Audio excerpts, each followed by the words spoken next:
Hi everybody, my name's Mary Dethridge, and I am a Stampin' Up! Demonstrator. You might know me as Stamps-N-Lingers if you've seen my YouTube, or you may know me as the crazy lady who sings almost every time she makes a card. I will attempt to not do that. For today, I am going to show you how to make a bay window card. It's kind of fun.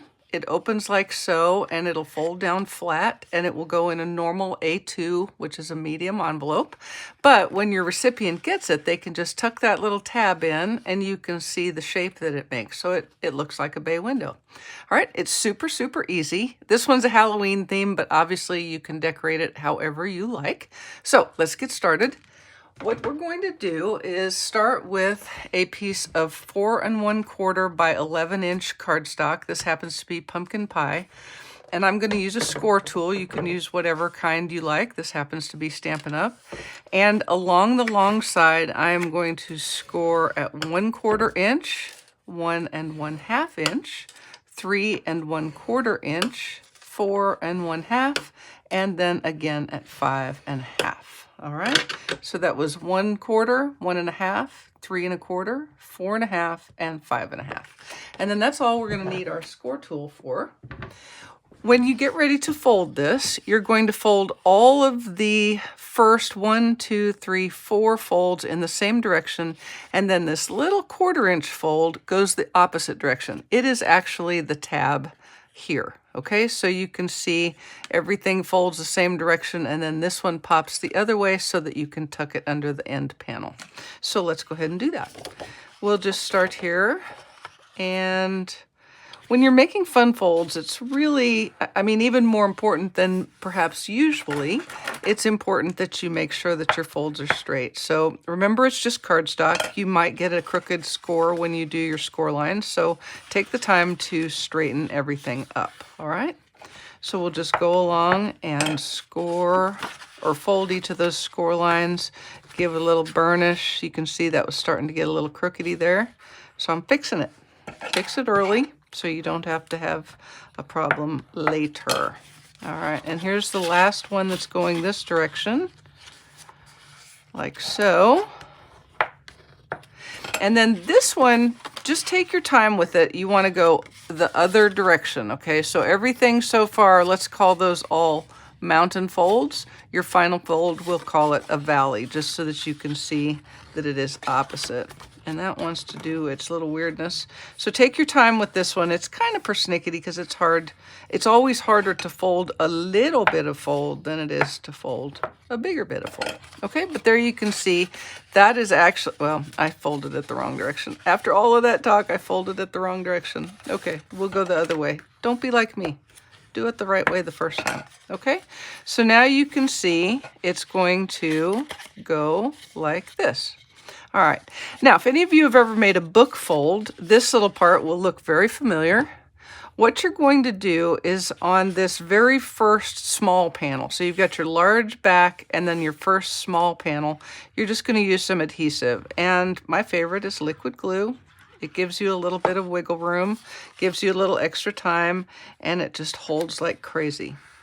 Okay, so we're just going to fold that down and adhere the front to the back. So you can see if you didn't have all of these folds, you'd have a normal side fold or book fold card. Okay, but because we did the extra folding, you've got your bay window starting up.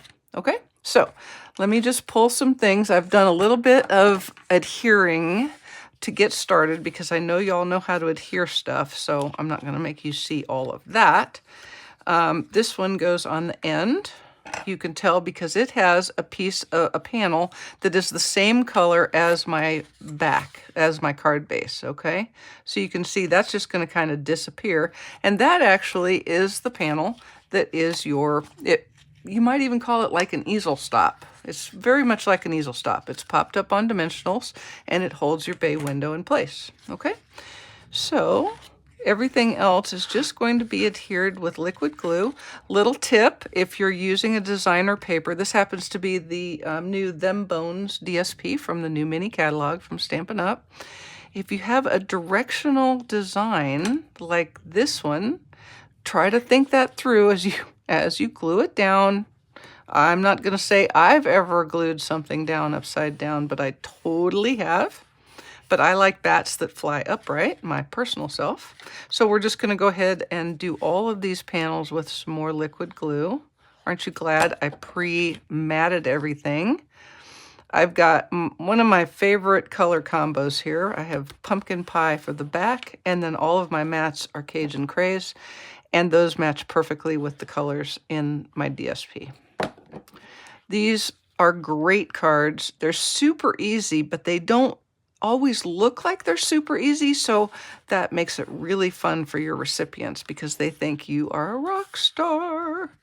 All right, maybe you could do these for Christmas or for a birthday. Really, almost any occasion would do. This one is for Halloween. All right, so there's our last little bay window panel adhered, and you can see it starting to come together. Now for this one we're going to put up on some dimensionals. So what I want you to think about when you're doing this is where you place your dimensionals. This is going to adhere right at the end of the back panel, and you want room for this piece to tuck under. Okay, so we're going to arrange our dimensionals along the right side. Okay, so the right side on the back, which would actually be this side. I hope that made sense. If not, just rewind it and take a look and you'll see what I'm doing here. Normally, I would put my dimensionals also along this edge, but what I'm going to do is keep them against the side and then just a couple here in the center. But there's still plenty of room here for that tab to tuck under. All right, now we'll take off these dimensional covers, and all we're going to do is adhere this to that back panel, and we're going to line, see, I want to make sure I've got my uppy down. We're going to align the top and the edges, okay? There's the top and the edge. And then the bottom, obviously, because it's the same size as the card base. And if it doesn't get on perfectly the first time, it does happen, I know, it's hard to believe. Fix it, just fix it. It's just paper. Okay, there we go. Now, you can just slide that right under there, and you have a perfect bay window card. All right, now I'm going to do, this is the end of the bay window demo, but let me show you how I've decorated it in case. I've just got a small piece of basic white that I've matted on Cajun Craze, and I did a little bit of stamping using the new Bag of Bones stamp set. This one's really fun because you can make all sorts of little skeleton people. And I didn't even need the dies on this. This is all Stampin' all the time. And you can see how fun that is. No bones about it. You're a sweet friend.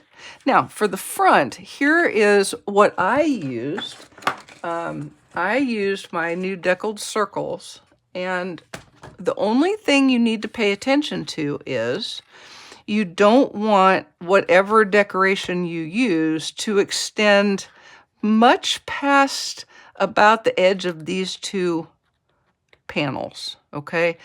It just is going to make it a little more unwieldy if you do that. So this one, this is actually about 3 inches wide. So that's kind of a good place to start. But if you want to use something larger, you sure can. And you're going to see in just 1 second that my sentiment is going to extend past there. So that's no problem. You see my little French skeleton. I'm just going to take a little bit of liquid glue and kind of eyeball the center of the panel. And he's going to go right there just like that. And let him dry for just a second. Now, on a small piece, I've got a couple of Stylish Shapes labels die cut here. And I've got Bonjour, get it? And that's just in black on pumpkin pie. And then I made a larger label in Cajun Craze. And I'm going to adhere that right about here on my panel. So you can see I'm extending past the center panel, but I'm still within the confines of my bay window. So everything is still kind of symmetrical. All right, now I'm going to put a little bit of liquid glue right here. And I've made a a bow out of some black baker's twine, and I used 2 lengths of twine and tied the bow. And I'm just going to adhere that right there. You could use a glue dot if you prefer, but I find the liquid glue is a little less dimensional, so it's got a little less bump to it. All right, but you do need to give it a second to dry. So I'm going to set that aside. And then, I don't know if you know this tip. These are classic matte dots, and I wanted some orange ones. So I used my dark pumpkin pie blend, and I colored a few ahead of time. They do take a few seconds to dry, so give yourself that time. And I'm just going to adhere a couple of these to the front of the card, like so, and like so. And again, like so. And that's my card. There you have the bay window card. Fits perfectly in my envelope, which I have decorated with a rose holding skeleton arm and a little more DSP. And that, as they say in some industry somewhere, is that. I hope you've enjoyed it. All the measurements will be in the written tutorial that you'll see. And I believe there'll also be a PDF that you can print out. Not sure about that entirely, but if there is, have at it. Thanks so much, everybody. Ta.